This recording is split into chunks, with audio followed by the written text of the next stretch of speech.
नवाज खोखर साहब कर रहे हैं कि भाई अगर मुज़ाकरात होने हैं और उसी फ्रेमवर्क में होने हैं जैसे कि होते रहे हैं, जिसमें पीडीएम की जब बात हो गई तो वो इख्तिदार में आ गए।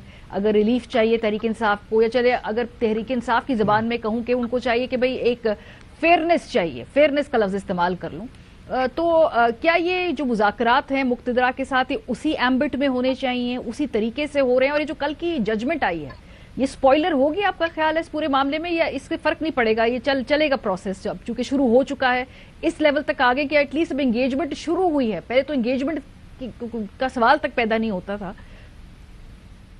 देखिए, हमारे यहाँ स्पॉइलर तो है। अगर आप ये कहें कि इसका कोई असर नहीं होगा तो ये तो नहीं है मेरे ख्याल में।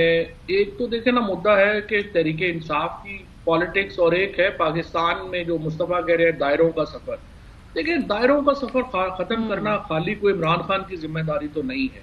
पाकिस्तान के लोग अगर इंटरेस्टेड नहीं है दायरों के सफर को खत्म करने में, अगर वो अपने हकूक के लिए बाहर निकलने में इंटरेस्टेड नहीं है, तो सिर्फ इमरान खान को जेल में पड़ा रहने का 18 महीने, अगर एक 72-73 साल का शख्स जो है उसने अपनी जिंदगी जो है उसके 18 महीने जेल में गुजारे हैं, तारीख को जो डेथ सेल है उसमें बैठा हुआ है, तो उसके लिए जिम्मेदारी अकेली इमरान खान की तो नहीं है। अगर पाकिस्तान के लोग नहीं निकलते और अपने हकूक के लिए बात नहीं कर सकते तो फिर दायरों का सफर तो जारी रहेगा।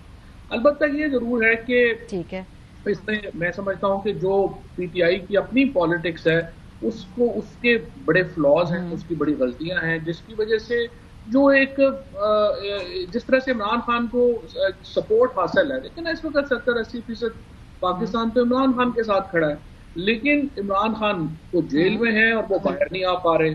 और उसकी ये जो मौजूदा हुकूमत है, ये आप भी एग्री करेंगी मेरे से कि इस वक्त सिर्फ इसलिए ही हुकूमत में है ना कि फौज और इमरान खान की लड़ाई है, एस्टेब्लिशमेंट और पीटीआई लड़ रहे हैं, और नवाज शरीफ और शहबाज शरीफ और मरियम नवाज और जरदारी हुकूमत कर रहे हैं। दूसरी तो कोई वजह ही नहीं है, इलेक्शन ये हार गए, पोलिटिकल क्रेडिबिलिटी है कोई नहीं, इकोनॉमी चल नहीं रही, फॉरेन पॉलिसी तबाह है।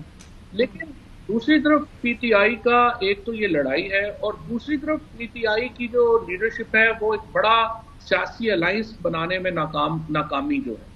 ये दो वजूहात हैं। कल मिले तो हैं, चले देर से ही सही फवाद साहब, कल जो मुलाकात हुई है एक सियासी अलायंस बढ़ाने की तरफ, लगता है आपकी बातें सुन के उन्होंने सियासी अलायंस को सीरियस लेना शुरू कर दिया। लेकिन कल तो बना रहे हैं, अब देर आए सही लेकिन शुरू तो कर दिया प्रोसेस। सही है, बिल्कुल सही है। नहीं, अभी हम मिफ्ता साहब से सुनेंगे कि वो इस पे उनके क्या ख्यालात हैं, कैसे आगे चलता है, but this is only way forward जो पीटीआई की पॉलिटिक्स है।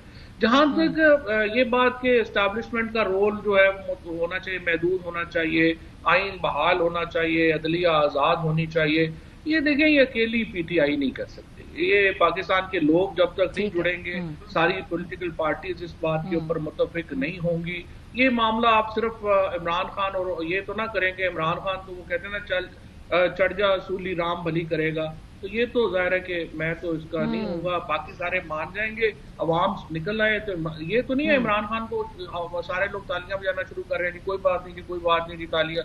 अब 18 महीने हो गए हैं ना, उनको जो है वो बाहर निकाल पाए। और फिर जाहिर है खान साहब की अपनी भी गलती है, उन्होंने बहुत ही मीडियोकर लीडरशिप जो है वो लगाई है, जिनके घर में उनकी कोई बात नहीं सुनता, उनको आप कह रहे हैं आप अलायंस बना दें, आप ये तरीक ना लें, आप कर लें। इस लीडरशिप के साथ तो नहीं आप कुछ कर सकते, तो अपनी भी गलतियां हैं। बट मुझे बहुत ही दुख है कल के फैसले का, रियली हर्ट।